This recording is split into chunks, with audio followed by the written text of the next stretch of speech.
All right, so let's get straight into it. This video is going to be about talking about does cutting ruin strength gains potentially, and I'm gonna just give my personal opinion on it. The short answer, like let's say you have a terrible attention span, is no, if you do it properly. But the actual answer is it depends how you do it, right? So a perfect example is like, for example, typically people make a couple mistakes when they're like trying to maintain their strength while they're cutting, right? They either cut their calories too low. So let's say you're on 2,500, you're gonna do like 1,500. You're like, oh yeah, I want to get cut up. I want to get lean. I want to do et cetera, et cetera. Granted, there's nothing wrong with that. Like at the end of the day, that's why you're cutting, so you can look better while maintaining your strength. Another thing is also you can't just cardio your way to like looking leaner. Like you have to still like train heavy. You gotta eat well. You gotta sleep well. You gotta make sure you're getting a decent amount of protein. But I'll go more into that as the video goes on. So another thing is being in a deficit doesn't necessarily mean that you can't work out how you did. The only difference is you don't have as much energy, meaning you have less glycogen stores, you have a slower recovery. But that doesn't mean you're getting weaker. It just means you're not sleeping as much. A perfect example is Sunday, right? Sunday I only got 4 hours of sleep. Me personally, if you're not getting at least 5 to 6 hours of sleep, I would even recommend you go to the gym. Like I think you'd be better off staying at home and just taking the day easier, just doing some cardio. And that's what I did on Sunday. I got to 15,000 steps and I chopped it up. And it's funny because I wanted to work out, but I couldn't sleep the night before. And I knew I'd be doing a disservice to myself trying to still work out, knowing I had no energy within me. So another thing is too, you also got to prioritize how heavy you're lifting. So a perfect example is I don't want none of my numbers to go down. I actually hit a PR on bench while still being in a cut. So meaning it's definitely possible how you do it. It just depends what your intensity level is like and like what rep ranges are you using. Typically for me, I like to follow a program. So like one week might be like 78%, another week might be like 84%.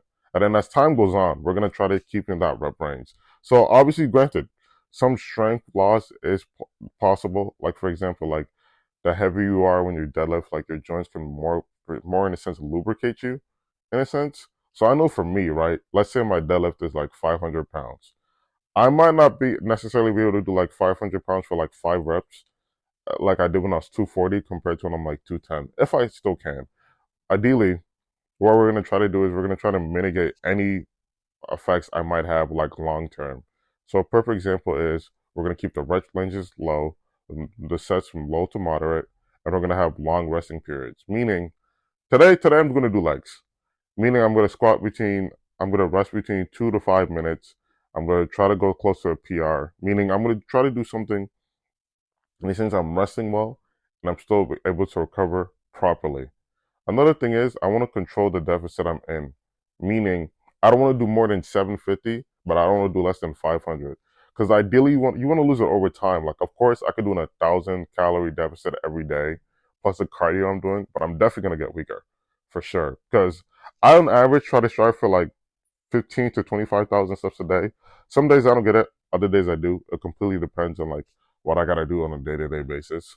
But let's say I decided to do like a thousand calories plus. So my maintenance is like let's say 2,300. That means I'm eating 1,300 plus whatever cardio I'm doing. So let's just say the cardio I'm doing bare minimum is 300 calories. That means I'm surviving on 1,000 calories. You look at me in the videos, I'm not a small person. That doesn't even make sense, like logically speaking. So essentially, it's a slow and steady race. You want to make sure you're making small cuts, and you're not doing anything drastic. Otherwise, you won't be this. You lose muscle, you lose strength, and you won't look that as good as you did because you're losing the two things. The most important thing we're trying to lose is we're trying to lose our body fat. We're not trying to lose anything else. The reason why I even mention all of this is because we don't want to abuse our cardio. We want to use it as an asset. We don't use it as our only way. Like people tend to get in the habit of, oh, I'm just gonna do more cardio and I'm gonna work out less. It's not how you want to do it. You want to maintain everything you're doing. Like for me, ideally on an ideal typical day-to-day basis, I try to do 30 minutes. Some days I feel the urge to do more, but I make sure like if I do more, I make sure my protein's still high. I'm trying to get enough rest. So that's the one thing I forgot to mention. rest is the best way to preserve your muscle. If you're getting less than 7, I honestly think like there's a couple things you got to do. Whether you got to take some melatonin to help you sleep, you got to take some magnesium. I can make a whole video on why sleep itself is important, but those are like just a couple of things I would suggest if you're going to try to like cut this summer. Hope this helps.